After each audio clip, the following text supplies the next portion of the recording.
नमस्कार, देवभूमि लाइव में आप सभी का बहुत स्वागत है। मैं हूं विवेक पांडे आपके साथ। इस बुलेटिन की शुरुआत करेंगे बड़ी खबर के साथ जो कि देहरादून से मिल रही है। 22 अप्रैल से शुरू हो रही है चार धाम यात्रा।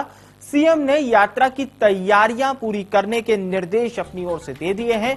ये बड़ी खबर आपके सामने।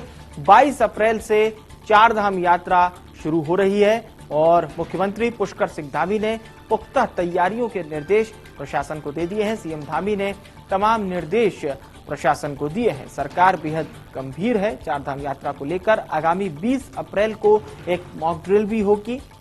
इससे पहले सीएम धामी ने तमाम तैयारियां पुख्ता करने के निर्देश प्रशासन को दे दिए हैं। किसी भी प्रकार की कोई कमी ना आए और जो श्रद्धालु चार धाम यात्रा में शामिल हो रहे हैं उन्हें किसी प्रकार की दिक्कत ना आए, प्रशासन इसे पुख्ता करे। इससे पहले हमने देखा था डीजीपी ने भी बाकायदा मीटिंग ली थी और इस बात के निर्देश दिए थे अधिकारियों को। प्रवीण कुमार ब्यूरो चीफ हमारे साथ जुड़ चुके हैं फोन लाइन पर। जी प्रवीण, आपसे मैं जानना चाहूंगा सीएम धामी की ओर से कौन कौन सी ऐसी विशेष निर्देश प्रशासन को दिए गए हैं जिससे श्रद्धालुओं को किसी प्रकार की समस्या ना हो चार धाम यात्रा में। ये सबसे पहले बता दें कि 22 अप्रैल को यानी कि अक्षय तृतीया के दिन गंगोत्री और यमुनोत्री के कपाट खुल जाएंगे और यहीं से चार धाम यात्रा की शुरुआत हो जाएगी।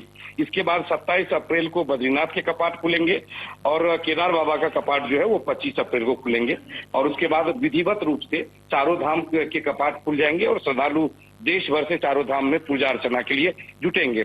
इससे पहले भी कई बार मुख्यमंत्री ने बैठक की है और कहा है कि सभी तरह की तैयारी पुख्ता कर लिए जाए, चाहे वो यात्रा की व्यवस्था हो, मंदिर के रख रखाव की व्यवस्था हो, वहां पर समायोजन की व्यवस्था हो कि कैसे लोग आएंगे उसको कैसे समय से और किसी भी बिना परेशानी के लोग दर्शन कर सकें, ट्रांसपोर्टेशन की व्यवस्था हो, हेलीपैड पर हेलीकॉप्टर की व्यवस्था हो, लोग जो बाहर से आएंगे हेलीकॉप्टर की व्यवस्था हो और सबसे बड़ी व्यवस्था जो स्वास्थ्य सेवा को लेकर है कि जो भी बुजुर्ग यात्री पहुंचते हैं या बीमार हैं उसकी सेवा कैसे स्वास्थ्य सेवा उसको दी जाए, उसको लेकर तमाम उन्होंने कहा है, निर्देशित किया है कि सभी तरह के पुख्ता में इंतजाम किया जाए व्यवस्था को लेकर।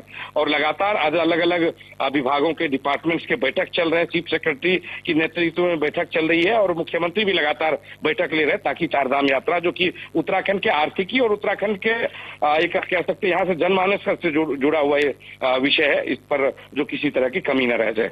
बिल्कुल बिल्कुल, ये सही बात आपने कही कि सीएम धामी के साफ तौर पर कवायद यही है कि किसी प्रकार की कोई कमी ना हो और श्रद्धालुओं को परेशानी ना हो।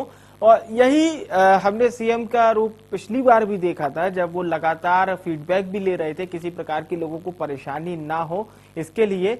और साथ ही साथ मैं जानना चाहूंगा प्रशासन की ओर से अभी तक क्या कुछ इंतजाम किए गए हैं, डॉक्टरों की क्या व्यवस्था है, क्योंकि हम देखते हैं मौसम एकाएक बदलता है, पहाड़ी क्षेत्र है और जो पूरी चार धाम यात्रा है उसके भी अगर हम पड़ाव देखते हैं तो अलग जगह पर टेम्परेचर अलग होता है। पिछली बार अगर बात करते हैं तो हार्ट अटैक के मरीज थे, उनको खासी दिक्कत यहाँ पर हुई थी। इस सब के हिसाब से क्या पूरी माकूल व्यवस्था की जा रही है?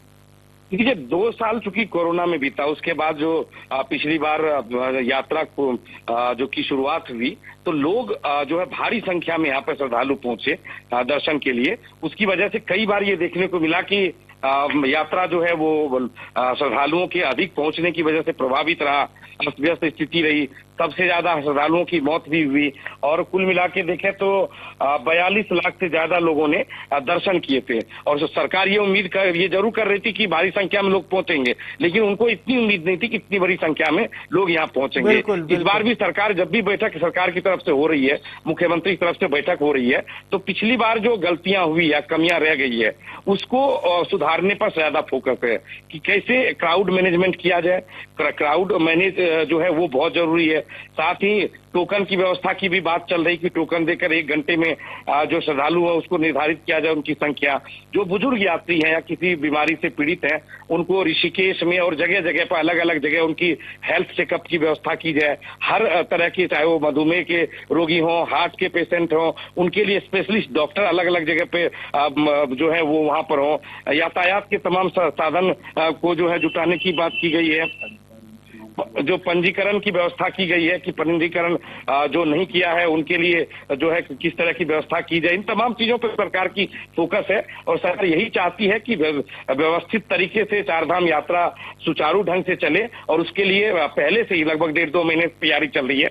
और अब चूंकि समय नजदीक है तो सरकार की तरफ से कह दिया गया है कि अल्टीमेटम दे दिया गया कि सभी तैयारी को पुख्ता तरीके से आजमा लिया जाए, पहले से फुल प्रूफ किया जाए। बिल्कुल बिल्कुल, सरकार ने अपनी ओर से साफ तौर पर निर्देश दे दिए। आपका धन्यवाद तमाम जानकारी हमारे दर्शकों तक पहुंचाने के लिए प्रवीण।